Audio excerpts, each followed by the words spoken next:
नव नव गीत संगीतक आनंद लेबऽ के लेल हमर YouTube channel DJ Balkrishna music official के लाल बटन दबा के सब्सक्राइब करू आहे घंटी के निशान के जरूर दबाओ।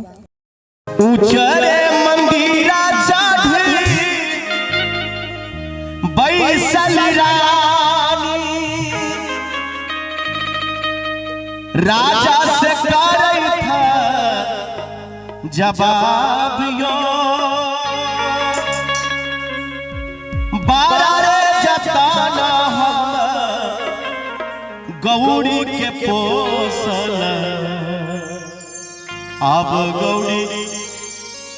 रहत कुमार यो। राजा से विचार करे छथिन मैना रानी जे हे राजा ऊंचरे मंदिरा चढ़ी बैसल रानी राजा से करे था बिचारियो बारह जताना हमें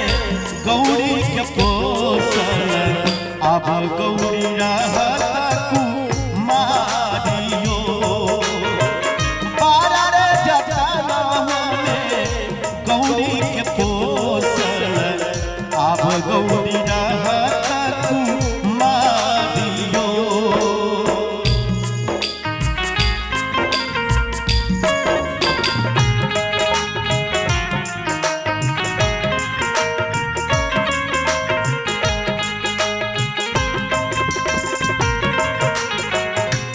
हाय हाय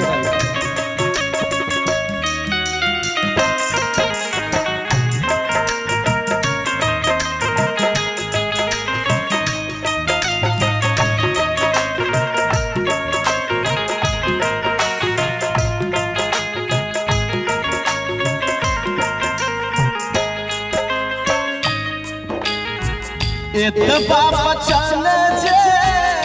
सुनल राजा देलन पंडित बाजाइयो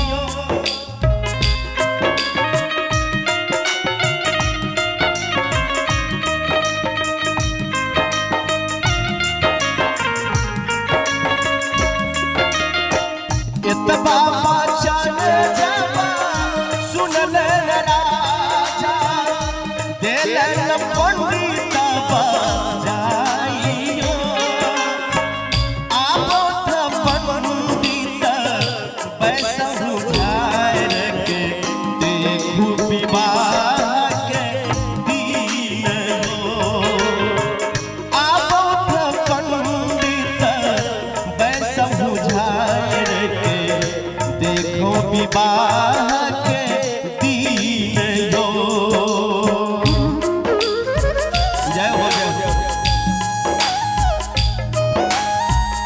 हे महादेव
देखल राजा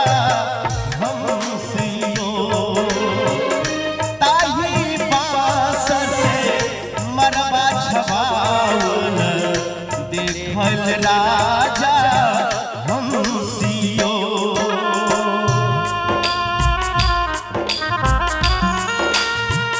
भाव में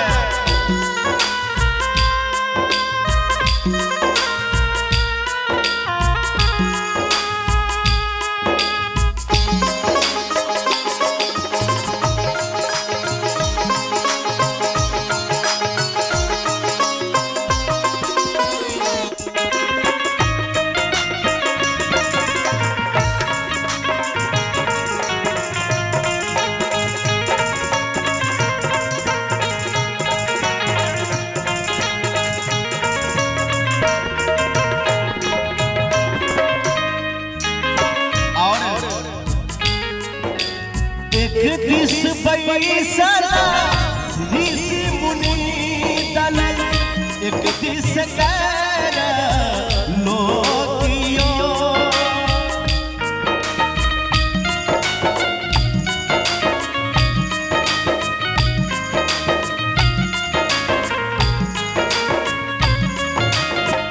एक दिस पैसा ऋषि मुनि दल एक दिस कर लोकियो सोनमा जे रही तैता फेरू नयन तो सिंदूर के रखबै लाजियो सोनमा जे रही तैता फेरू खरीद तो सिंदूर के रखबै लाजियो धन ही विद्यापति सुनु हे मनाय विधि करो अपन धियानियो धन ही विद्यापति सुनु मनाय विधि करो अपन धियानियो पार्वती के इह पति लिखल में जाइयो पार्वती के इह पति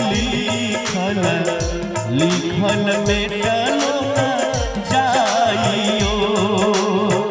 बारह रे जतना हमें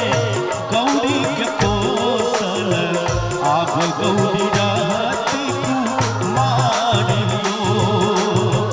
बारह रे जतना हमें गौरी के पोसल आब गौरी